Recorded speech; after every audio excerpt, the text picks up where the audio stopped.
Asia में एक बार फिर विस्फोटक मोड़ पर खड़ा है। क्या गाजा पूरी तरह इजराइल के सैन्य नियंत्रण में जाने की ओर बढ़ रहा है? क्या युद्ध विराम अब सिर्फ कागजों तक सीमित रह गया है? और क्या प्रधानमंत्री बेंजामिन नेतन्याहू की नई रणनीति ने पूरे क्षेत्र को और बड़े संघर्ष की आग में झोंक सकती है? नमस्कार, मैं विजय तिवारी, आप देख रहे हैं न्यूज़बीन। इजरायली प्रधानमंत्री बेंजामिन नेतन्याहू ने साफ संकेत दे दिया है कि गाजा युद्ध अभी रुकने वाला नहीं है। जॉर्डन में आयोजित एक अंतर्राष्ट्रीय सम्मेलन में नेतन्याहू ने ऐलान किया कि इजरायली सेना अब गाजा पट्टी के 70% हिस्से पर सैन्य नियंत्रण हासिल करने की दिशा में आगे बढ़ रहा है। उन्होंने कहा कि फिलहाल इजरायल गाजा के लगभग 60% हिस्से पर नियंत्रण रखता है और अगला लक्ष्य 70% तक पहुंच सकता है।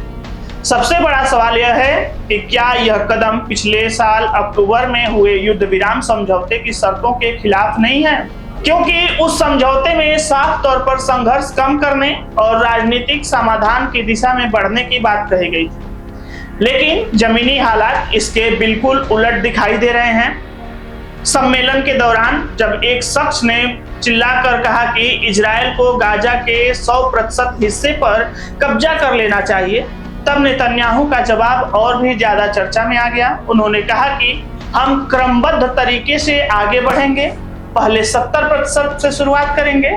इस बयान ने साफ कर दिया कि इजरायल अब पीछे हटने के मूड में नहीं है। दूसरी ओर इजरायल और हमास के युद्ध विराम के अगले चरण को लेकर अप्रत्यक्ष बातचीत जारी है।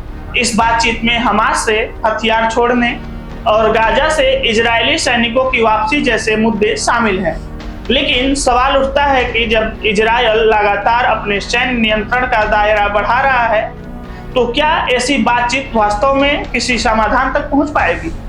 गाजा के स्वास्थ्य अधिकारियों के मुताबिक युद्ध विराम लागू होने के बाद भी इजरायली हमलों में करीब 900 फिलिस्तीनी मारे जा चुके हैं। लगातार हो रहे हवाई हमलों और जमीनी कार्रवाई ने गाजा के बड़े से बड़े हिस्से को खंडहर में बदल दिया है। हजारों परिवार बेघर हो चुके हैं और मानवीय संकट लगातार गहराता जा रहा है। इसी बीच बकरीद के दौरान गाजा शहर में हुए एक ताजा इजरायली हमले ने पूरी दुनिया को झकोर दिया है। बुधवार रात में हुए हमले में 10 लोगों की मौत हो गई, जिसमें 5 बच्चे और एक बुजुर्ग भी शामिल थे। शिफा अस्पताल के अनुसार इस हमले में 20 से ज्यादा लोग घायल हुए। घटनास्थल से सामने आए वीडियो में एक इमारत की ऊपरी मंजिल से आग की लपटें उठती दिखाई दी, जबकि आसपास मौजूद लोग बच्चों समेत घायलों को एम्बुलेंस तक पहुंचाने की कोशिश करते नजर आए। अब बड़ा सवाल यह है कि क्या गाजा में चल रहा यह युद्ध सिर्फ हमास के खिलाफ कार्रवाई है, या फिर यह एक पूरे क्षेत्र की राजनीतिक और सैन्य तस्वीर बदलने की तैयारी बन चुकी है? क्या लगातार बढ़ती सैन्य कार्रवाई से शांति की उम्मीद और कमजोर हो जाएगी?